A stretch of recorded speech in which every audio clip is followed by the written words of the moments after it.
Hello everyone and welcome back. Today we're talking about money laundering, specifically using comic books and comic book selling as a medium to wash dirty money. So I made a recent video about a whatnot sale for a Hulk 181 comic book that I found a little suspicious. The two bidders reached out to me, were trying to legitimize themselves as reputable businessmen who they were actually also comic book flippers, which was kind of crazy. But there was a lot of comments on that video talking about money laundering and the selling of comic books. And it got me to thinking, holy crap, a comic book shop is literally like the ideal money laundering situation. So if you don't know what money laundering is, let's take a look at Office Space and see what they say. To clean, no, wash. Here it is. To conceal the source of money as by channeling it through an intermediary. To conceal the source of money. Doesn't really help us, Michael. I can't believe what a bunch of nerds we are. We're looking up money laundering in a dictionary. So basically, money laundering is just taking dirty money, money that has gotten through ill-gotten gains, and then funneling it into a legitimate business situation, whether that be like a comic book shop or buying or selling things on eBay or whatnot, some online retailer. But oftentimes, money laundering is taking cash, ill-gotten cash, and funneling it into a legitimate business to clean it so that through the IRS perspective or through the federal investigation situation, it would be clean because it's gone through tried and true business channels. So with the comic book shop, there's a few things there that make money laundering like a perfect situation. The first of it being that you could run a comic book shop through a strictly cash business and no one would blink an eye. I actually went to a local comic book shop here just several miles from my home he basically told me that I had to go to an ATM, which was down the street, to purchase, it was like an insignificant amount of stuff, like $30-$40 of stuff. Would not take cards, okay? There's another thing with the local comic book shop that is perfect for this because they don't have hard and fast inventory. So many businesses, there is this purchasing history from, them buying supplies or buying equipment or buying things for retail. Comic book shops definitely have that through the New Comic Book Day avenue, but a lot of these shops have this backstock where they're buying collections, which they can buy with just cash prices. Give somebody a large amount of cash for a collection, a small amount of cash for a collection, and then sell those individual items, and then you don't really categorize it, you don't really inventory it. So have you ever gone to a comic book shop and got a receipt that has an itemized listing of back issue 1, 2, 3, 4 with the name and the number of what you just bought? The answer is no. I've never encountered that ever. What you get is an itemized listing of back issues at $2, back issue $5, and then the quantity a lot of times.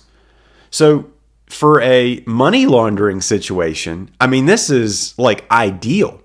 Comic book shops, notoriously not a fantastic financial decision in any stretch of the imagination. This is probably one of the, other than restaurants, this is probably one of the most closed businesses in America. Frequently closed. Same year open, same year closed. So funneling money through there is not unheard of. It's something that it seems like a pretty good idea if you're getting into the collectible space, whether that be TCG, sports memorabilia, stuff like that, anything collectible, and then using money laundering to funnel some kind of dirty money through that. Another example is the eBay and whatnot stuff, the online selling. So this one's a little bit more complex, but it totally makes sense. So in my recent, whatnot video where they go crazy bidding for this raw Hulk 181, it just seemed like a situation where the seller had 15, 20 people in there. And then you have these massive bids, these massive amounts of money bid on something that you can't even really see. And it doesn't really seem like this is a comic book seller. From the eBay perspective, basically all you have to do is make like a dummy account, buy from yourself, or give the money to the person that's part of the con. Give that money, buy the item from you. The money is transferred through the eBay system. Voila, you've got clean money. Now, the negative with the eBay situation is you're going to have to pay the fees for the transaction, but a 10-15% fee to clean all your dirty money, I mean, yeah, that's like a slam dunk. Thing is, criminals don't really think like this. They see it as like, oh my God, I got to lose 15% of my dirty money. Yes, if you do that, you could clean all that money and then pay taxes on your shit, and voila, you're a legitimate businessman like Tony Soprano. Like, that is what the smart criminals do. Comic books, it just seems like this is prime pickings. You have so many cash transactions.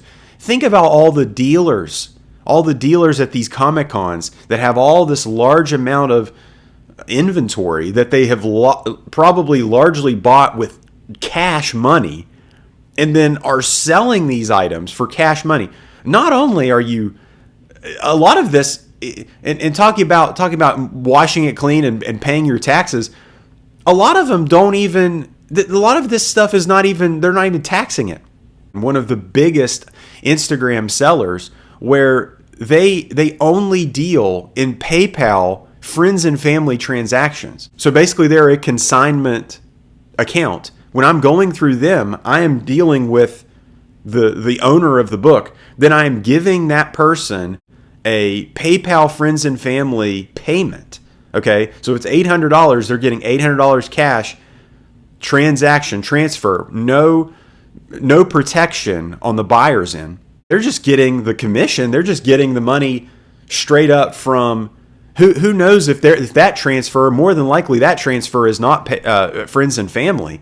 I mean, talk about just skirting all taxation, skirting all like federal involvement of these transactions in any way, shape, or form.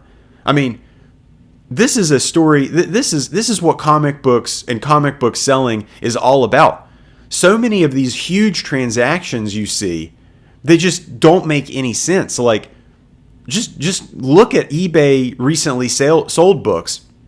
You'll see $50, $60 books sell for $5,000, $10,000.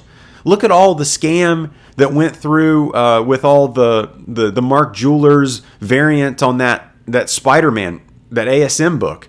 I mean, dude, this is scams. This is washing money. This is criminal activity, and it is rampant in comic books, and at the local comic book shop level as well. What do you guys think? If at any point in time you like this video, give the thumbs up, and if you like this video, subscribe for more. Take care.